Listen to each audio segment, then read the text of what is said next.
Bonsoir à tous et bienvenue dans votre magazine. C'est votre emploi comme tous les mercredis. Et ce soir, on s'intéresse au secteur de l'intérim. Quelle est la situation dans la région? Est-ce qu'il y a des opportunités en ce moment dans le secteur de l'intérimaire? On en parle avec notre invité ce soir, Xavier Delanglaise, responsable talent régional Nord chez Manpower. Bonsoir. Bonsoir. Merci beaucoup d'être avec nous. Alors je rebondis juste pour commencer sur votre nominatif, si on peut dire, sur votre métier talent régional. Qu'est-ce que c'est chez Manpower? Ça correspond à quoi exactement? Alors en quelque sorte, je gère la direction des ressources humaines, mais des intérimaires que nous faisons travailler au quotidien. Ils sont près de 10 000 équivalents temps plein sur la région des Hauts-de-France. Donc avec l'aide de mon équipe, on est aux côtés des agences pour les aider à trouver les meilleures solutions, pour trouver les meilleurs candidats, les accompagner, les mettre à l'emploi et les fidéliser dans la durée. Et donc c'est au travers grâce à cette équipe que nous mettons également en œuvre au sein de nos agences un programme, le programme Agent des talents, dont on reparlera, mais qui était véritablement... On va en parler tout de suite, très bien. On s'intéresse justement pour commencer aux chiffres autour de l'intérim.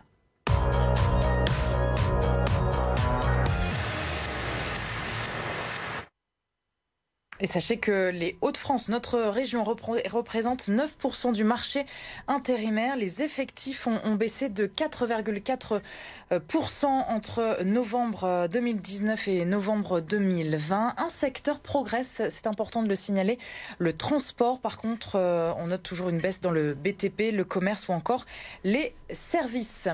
Alors, monsieur Delanglaise, pour rebondir justement sur cette baisse de 4,4%, est-ce qu'on doit clairement à la crise économique et sanitaire qui a commencé il y a quelques mois? Alors oui, c'est effectivement lié à cette crise. Néanmoins, on peut dire que nous revenons de loin puisque à l'époque du premier confinement en 2020, notre activité a chuté des 2/3. Elle s'est ensuite remise à flot très progressivement. Nous étions revenus à un niveau d'activité quasi équivalent à l'année précédente, parce que juste avant le premier confinement. Les agences avaient fermé, ça, c'était vraiment... Alors, les entreprises ont fermé massivement avec le premier confinement. Il a fallu ensuite mettre en œuvre les conditions d'accueil et de sécurité pour les salariés, pour les intérimaires.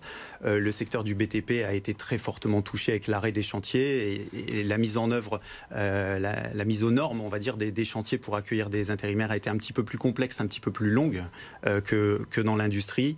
Mais progressivement, tout au long de l'année 2020, je dirais que l'activité est revenue.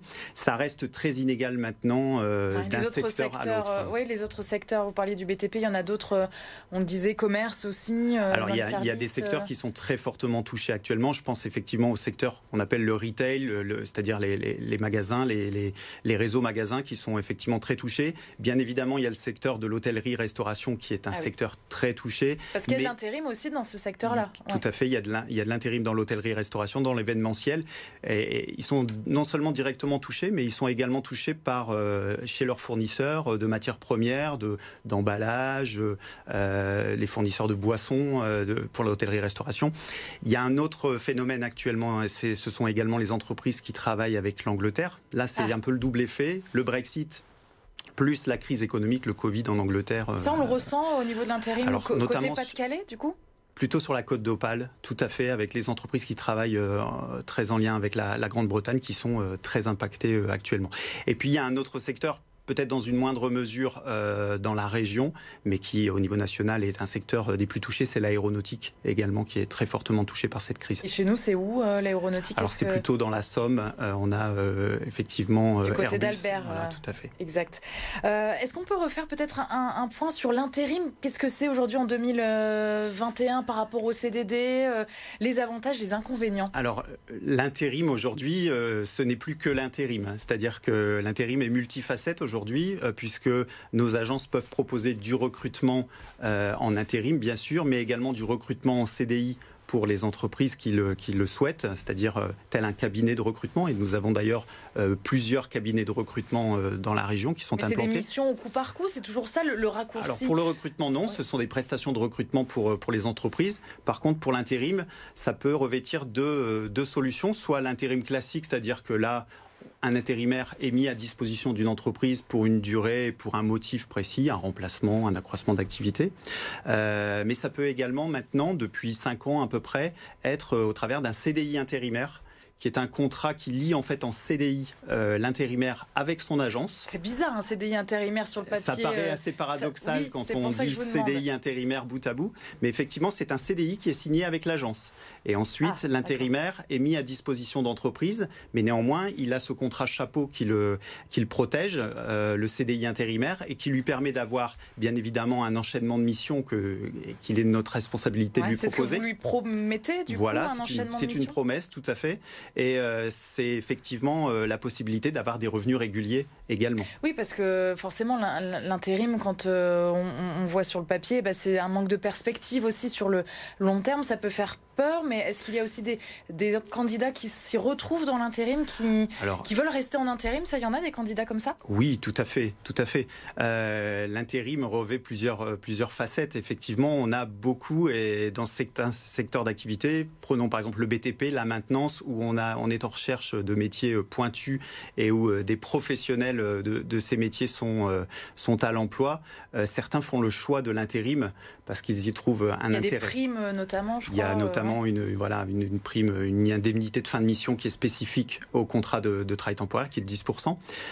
Mais il est aussi de notre responsabilité, et c'est grâce à ça qu'on a mis en œuvre le programme Agent des talents, d'accompagner au maximum nos intérimaires pour pouvoir leur assurer l'emploi dans la durée. Notre objectif, c'est de garantir un emploi à nos intérimaires, de les accompagner, de les amener, s'ils le souhaitent, vers un CDI dans une entreprise. Oui, ça reste le but pour beaucoup. Ça peut rester. Voilà, c'est le but effectivement pour beaucoup.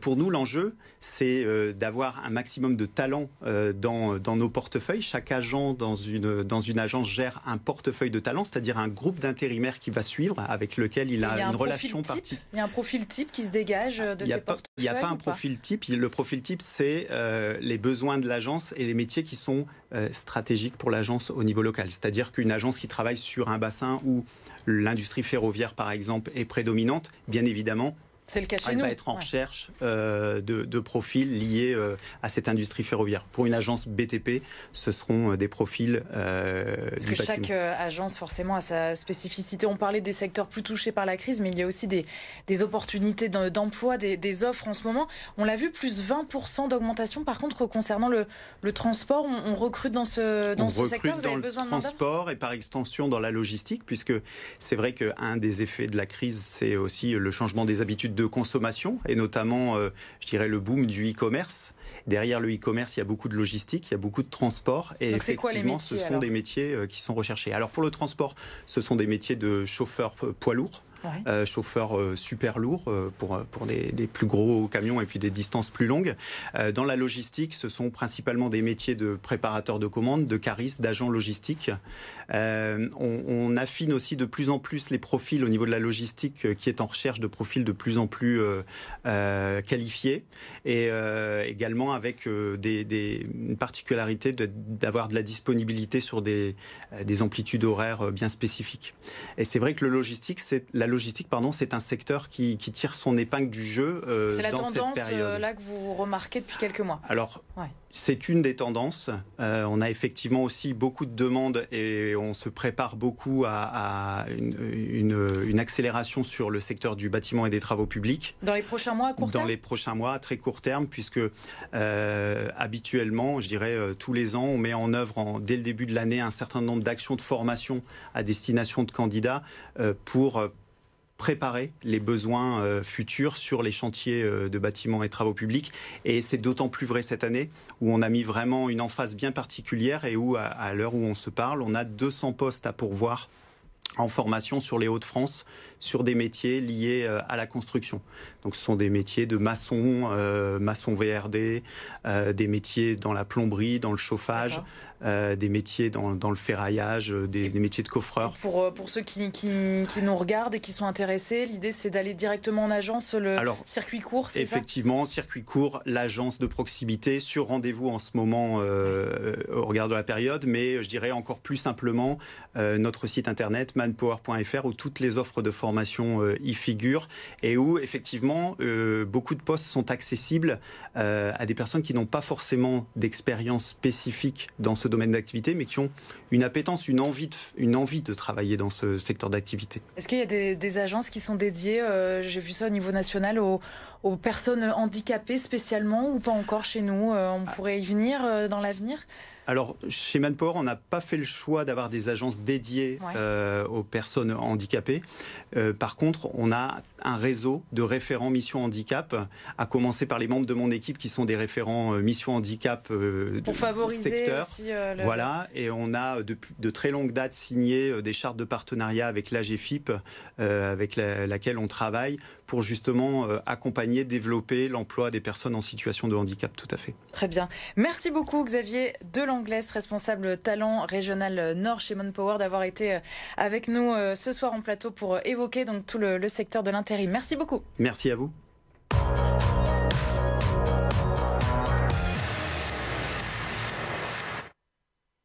Et demain, vous retrouverez bien sûr votre magazine Santé comme tous les jeudis. Et en ce mois de janvier, vous vous lancez peut-être le défi du Dry January, le mois sans alcool. On en parle avec notre invité, Mickaël Nassila, président de la Société française d'alcoolologie, qui sera avec nous pour évoquer donc cette tendance de ce mois de janvier.